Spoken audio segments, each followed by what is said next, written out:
তো সকালবেলা উঠে তো এই বাড়ি চলে এসেছি, সকালে বলতে 12:30 এসেছি বাড়িতে। তো এসে পরে তোমাদের সাথে আর শেয়ার করা নেই, কারণ স্নান টান করলাম, করে এই এখন উঠলাম। তো ভাবলাম এখন একটু শেয়ার করি, কারণ আজকে গণেশ চতুর্থী, তোমরা সবাই জানো। তো আমার ঘরে তো গণেশ ঠাকুর নেই, ইভেন আমরা কোনোদিন গণেশ পুজো করিও না। তো ঠাকুরকে আজকে স্পেশালি কী খেতে দেওয়া হয়েছে চলো তোমাদের সাথে একটু শেয়ার করে নিই।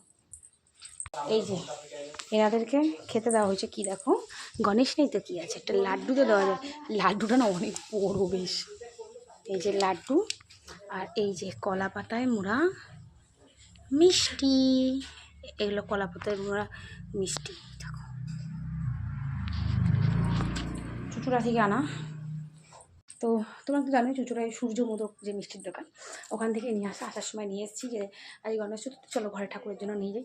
তো একটু বড় লাড্ডুটা নিয়েছি, ওখানে লাড্ডু দেখে অবাক হয়ে গেছে, একটা লাড্ডু এত বড় 2 কেজি ওজনের লাড্ডু ছিল একটা, 600 টাকা। তো আমি কী করবো, তো লাড্ডুতে যারা গণেশ পুজো করে তাদের জন্য। তো আমি এই লাড্ডুটা 50 টাকা দিয়ে নিয়ে এসেছি মিষ্টির দোকান থেকে। আর এই ঘিয়েটা, আর এই কলা পাতার মধ্যে যে মিষ্টিটা, একটা ঘিয়ে করা, পুরো খুব সুন্দর। তো এটাও নিয়ে আসলাম 4টে, ঠাকুরকে দিয়ে দিলাম আজকে স্পেশাল গণেশ চতুর্থী উপলক্ষে। তাই ভাবলাম তোমাদের সাথে একটু শেয়ার করে নিই নিজেকে, কারণ সারাক্ষণ তো আসিও নি, কোনো রকম কোনো দূর অব্দি ছিলাম না, সকাল থেকে উঠে আর হয়নি। আমাদের আসার সময় নেমে গেছিলো বৃষ্টি, সেই জন্য আর তোমাদের সাথে কিছু শেয়ার করা হয়নি। তো ভাবলাম এখন একটু শেয়ার করে নিতে, চলো আমি দুপুরে খাওয়া দাওয়া খেয়ে নেবো, রুটি খাবো, অন্য কিছু খাবো না আর এখন।